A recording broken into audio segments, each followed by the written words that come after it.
തആല വബറകാതുഹു. എല്ലാവർക്കും എൻ്റെ ഈദ് മുബാറക് ആശംസകൾ നേരുകയാണ്. മാഷാ അല്ലാഹ്, അൽഹംദുലില്ലാഹ്. അള്ളാഹുവിൻ്റെ അതിമഹത്തായ അനുഗ്രഹം കൊണ്ട് നമ്മളെല്ലാവരും ഇന്ന് ഈദുൽ ഫിത്ർ ആഘോഷിക്കുകയാണ്. വ്രതാനുഷ്ഠാനം കഴിഞ്ഞ് നമ്മളെല്ലാവരും ആത്മീയമായിട്ട് നമ്മുടെ ഹൃദയമൊക്കെ സംസ്കരിക്കലോടുകൂടെ, സമ്പത്തിനെ സംസ്കരിക്കലോടുകൂടെ, മുഅ്മിനീങ്ങളുടെ സന്തോഷ ദിവസമായ ചെറിയ പെരുന്നാൾ ദിവസത്തിലാണ് നമ്മളെല്ലാവരും ഒരുമിച്ച് കൂടിയിരിക്കുന്നത്. അള്ളാഹു നമുക്കൊക്കെ വലിയ ഖൈറും ബറക്കത്തും നൽകി അനുഗ്രഹിക്കുന്നതാകട്ടെ. എൻ്റെ പ്രിയപ്പെട്ട മുഅ്മിനീങ്ങൾ, പരിശുദ്ധമായ ചെറിയ പെരുന്നാളിന്റെ ദിവസത്തിൽ നമ്മളെല്ലാവരും ഒരുപാട് നന്മകൾ ചെയ്യാൻ ബാധ്യസ്ഥരാണ്.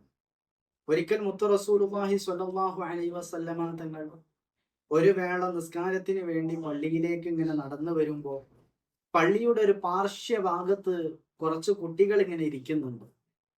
ഹബീബായ റസൂലുള്ളാഹി സ്വല്ലല്ലാഹു അലൈഹി വസല്ലമ തങ്ങൾ ആ കുട്ടികൾ കളിക്കുന്നത് ഇങ്ങനെ നോക്കുകയാണ്. നോക്കുന്ന സമയത്ത് ആ കൂട്ടത്തിൽ നിന്നൊരു പാവപ്പെട്ട ഒരു കുട്ടി ഇങ്ങനെ കരയുന്നുണ്ട്. യതീമായ കുട്ടിയായിരുന്നു ആ കരയുന്നത്.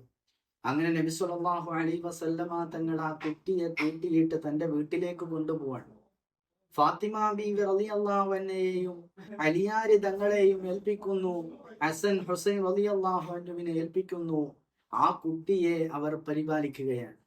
മുത്തുനബി സല്ലല്ലാഹു അലൈഹി വസല്ലമ തങ്ങൾ പെരുന്നാളിന്റെ സുദിനത്തിൽ നല്ല വസ്ത്രമിടാൻ, നല്ല സന്തോഷം പ്രകടിപ്പിക്കാൻ വേണ്ടിയിട്ട് നമുക്ക് പഠിപ്പിച്ചു തരുമ്പോ ഇസ്ലാമിന്റെ ചട്ടക്കൂട്ടിലായിരിക്കണം, അതിന്റെ ചിട്ടാവട്ടത്തിലായിരിക്കണം നമ്മുടെ ആഘോഷങ്ങളും കാര്യങ്ങളൊക്കെ വേണ്ടത്.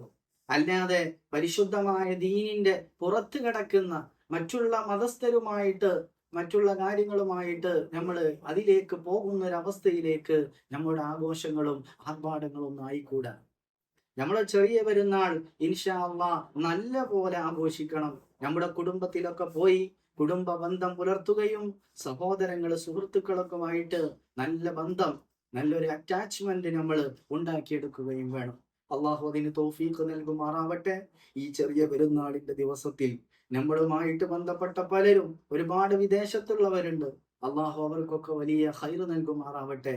നമ്മുടെ മഹല്ലത്തിൽ നിന്ന് ഒരുപാട് സഹായങ്ങളും സഹകരണങ്ങളൊക്കെ ചെയ്ത വിദേശത്തുള്ള ഒരുപാട് ചെറുപ്പക്കാര്, സ്വദേശത്തുള്ളവർ, അള്ളാഹു അവർക്കൊക്കെ വലിയ ഖൈറ് നൽകുമാറാവട്ടെ. നമ്മുടെ നാട്ടിൽ ഒരാൾ പോലും പട്ടിണി കിടക്കുന്ന ഒരവസ്ഥ ഉണ്ടാവരുത്. അത് തന്നെയാണ് ഇസ്ലാമിന്റെ നിയമവും, അത് തന്നെയാണ് ഇസ്ലാം നമ്മളെ പഠിപ്പിക്കുന്നതും. കാരണം ഫിത്ർ സക്കാത്ത് എന്ന് പറയുന്നത് അത് പാവപ്പെട്ടവന് അന്നത്തെ ദിവസത്തിൽ ഒരാൾ പോലും പട്ടിണി കിടക്കരുതേ എന്ന് കരുതിയിട്ടാണ് ഇസ്ലാം അതൊക്കെ നമുക്ക് പഠിപ്പിച്ചു വരുന്നത്. ഇൻഷാ അല്ലാഹ്, അള്ളാഹു നമ്മളെ ഖൈറിനാക്കട്ടെ.